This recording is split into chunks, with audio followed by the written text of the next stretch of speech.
Този път предизвикателството е в куфара да влезе багажа на две дами. Повечето неща на Веси, така че само тези дънки са мои. Трябва да пребера и тези останалите неща. С една част от тях ще пътувам утре, като тези дънки там. И в новата ми чанта, невероятна придобивка от Килера, ще сложа една част от нещата, които не успявам да вкарам вътре.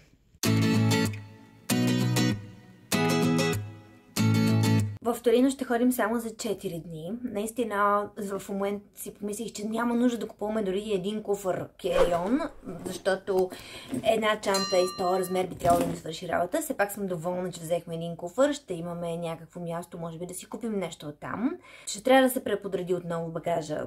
Живот се здраве, си тръгваме след 4 дни, но мисълта ми е друга. Мисля този път да ходя с много малко козметика. Буквално всичко, от което имам нужда, съм го сложила ето в този зелен, как се нарича това, несесер. И вътре ще имам парфюма ми. Ще имам един универсален крем подхранващ. Това е класически крем здраве. Много ми харесва. Този е с оризови протеини, витамина и кокосово масло.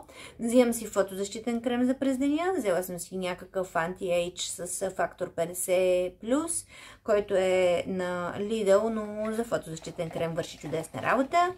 Имам гел за ръце. Взимам една пудра, взимам едно червило, което става да бъде използвано и като руж, и като сенки, ако толкова много реша да се гримирам. Имам носни кърпички, балсам за устни, разбира се.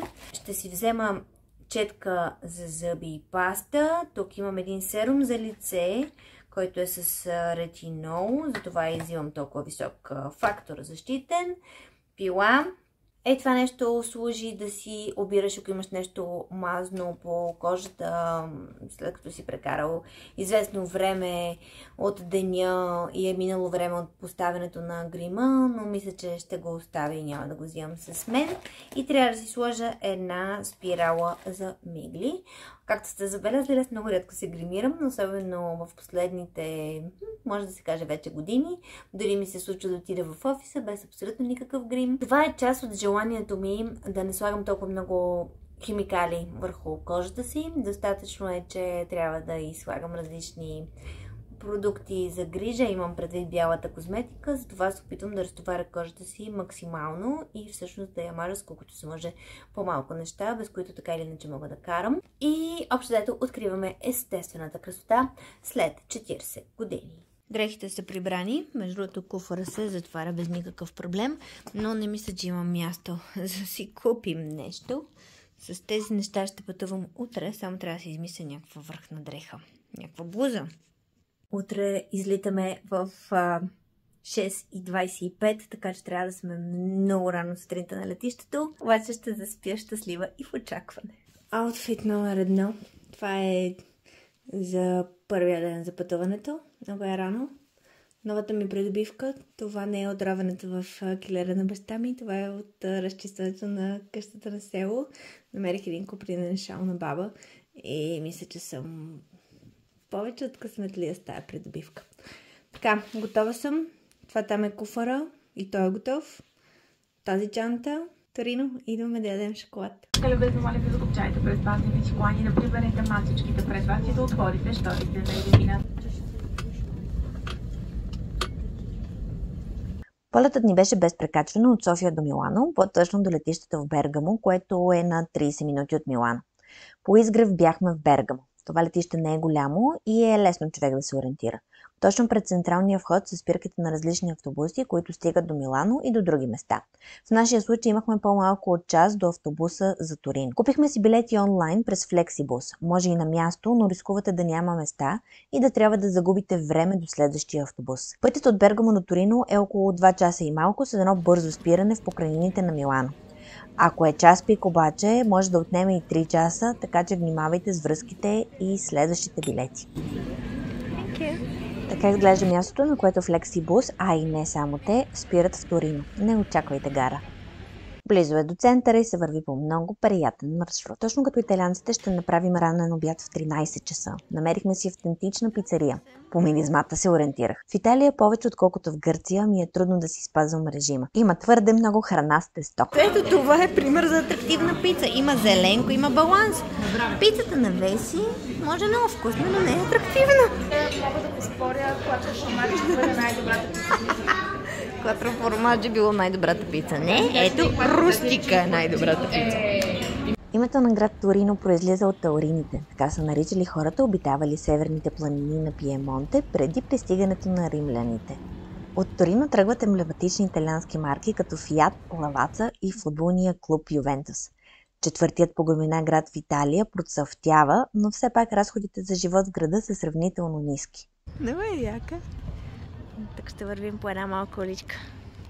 Просто се наслаждавам на това, на колко централно място ще спим.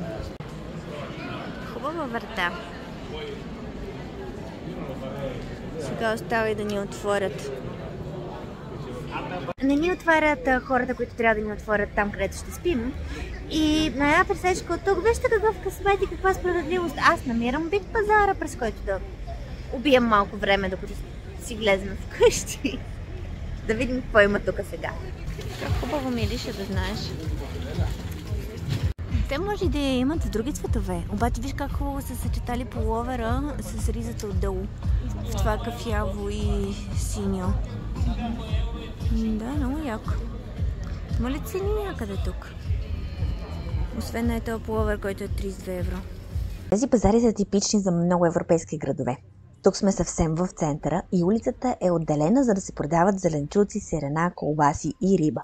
Също дрехи, някои много артистични, антикварни стоки и прах за пране и каквото още се сети. Да, разгледахме целия битак. И мисля, че открих панталона на живота си. Ето така! Имаме квартира. Пиу! Много ни е симпатична къщата, доволни сме. Нали, артистична работа. Имаме тераска, вярно ли? Ти излезе на нея вече. Мен това, което ме впечатли, беше това. Аз заради това исках да го купим, този апартамент тук. Иначе си имаме всичко, което ни е нужно и даже може да си пусна едно кафе. И са ни оставили малко неща такива за глезотийка. И вътрешното дворче и онази тераса там. Да, много хубаво изглежда. Право на Ленджава, да. На тия детайли как ги обожавам. Тук имаме нещо като малък хол. Там ни е спалнята. Тук можем да си закусваме. Да, доста артистично място. И насам в кухнята има абсолютно всичко, което ни трябва, включително пълно функционираща печка и хей, там има миялна машина. И цветни неща. Чашките им и между другото също всичките чинии наоколо, защото ги отворих в шкафовете, са в стила на това зад леглото ни и на шарките в банята. Тях показах ли ви? 100% ви ги показах. Веси не може да си оправи багажа от мене. Сега и аз ще го оправя. Ето, цялата тази бъркотия ще се прибере. Да, и чершафите те са в този стил. Много ми хареса тази екзотика. И тавана и всичко. Не знам, защо се превъзнасям толкова, но е много артистично. Късен следобед отиваме на разходка из Торино. Първата цел е да видим шоколадовия фестивал. Но по път открихме галерия Сан Фредерико, един от най-големите покрити пасажи в Торино. И без фестивал тук ще видите няколко от старите работилници за шоколад, едно от най-старите кина в Торино, което все още работи, и няколко кафенета. Входът е скрит до Вия Рома. Тук сега започва фестивала на шоколада и верно има шоколад навсякъде. И не знам какво още друго. Ето като, например, тези супер черни неща. Верно блазнещи. Има от тези портокаловите с шоколад. Тях много ги харесваме и там. Фестивалът на шоколада в Торино се провежда всяка година през ноември на красивият площад Пияца Сан Карло и на Вия Рома. Над 100 майстори на шоколад от Италия и целия свят продават вълшебството си тук сред музикални събития и цветни тълпи. Всъщност точно е това. Всичко е с какао и това няма да е толкова сладко, трябва да ти кажа. Изглежда много добре, само защото са го оставили тук да поседи и не е готово. Ама не, това не бих си го поръчала. Това какво е... Не ми харесва по шоколада, не нещо такова млечно е.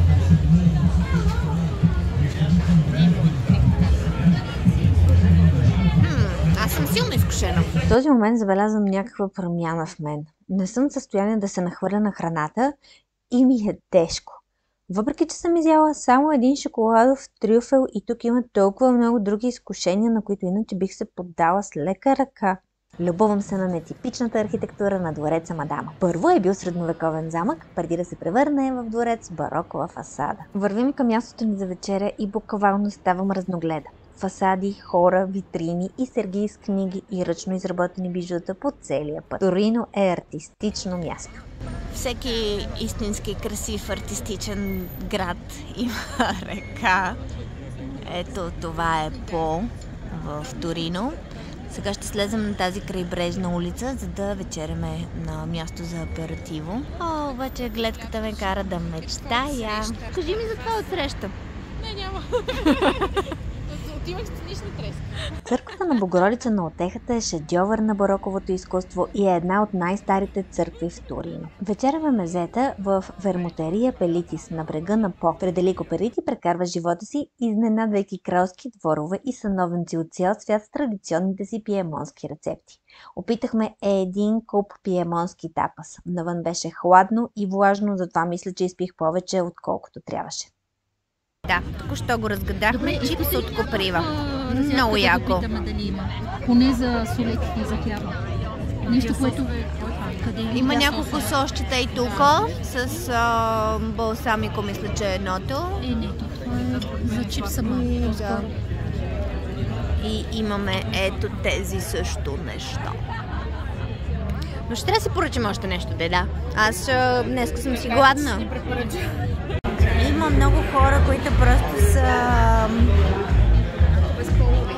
Да, така се чувстват. Те се чувстват безполови. Не знам дали е модерно или не, но си е усещане. Тук просто хората имат свободата да са такива, каквито чувстват.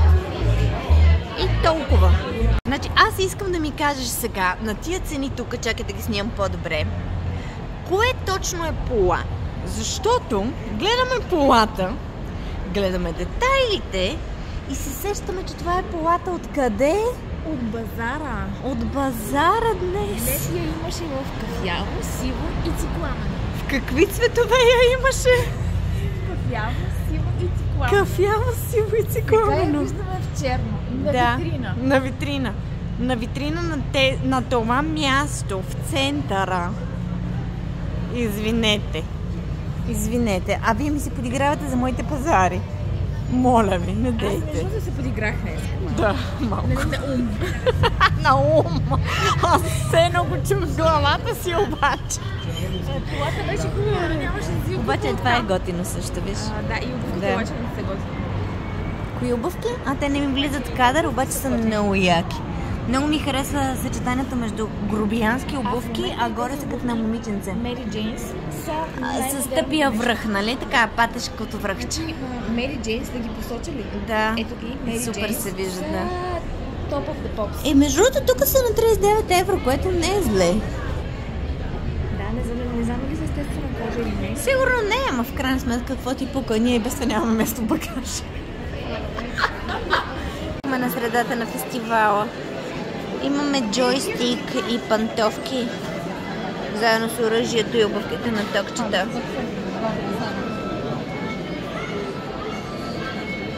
Малко се клатя от виното, но нищо. Крема джандуя! Не, ще си взимаме само някакви такива опаковани неща, които лесно можем да си сложим в куфара. Горещият шоколад е един от традиционните деликатеси в Торино. Планирали сме да го пием в едно старо кафене, но сега се изкучихме на улицата. Okay. Is there some special kind of hot chocolate I should try here when I'm in Liverpool? No. This is the just the classic one. The traditional one. Traditional one, okay.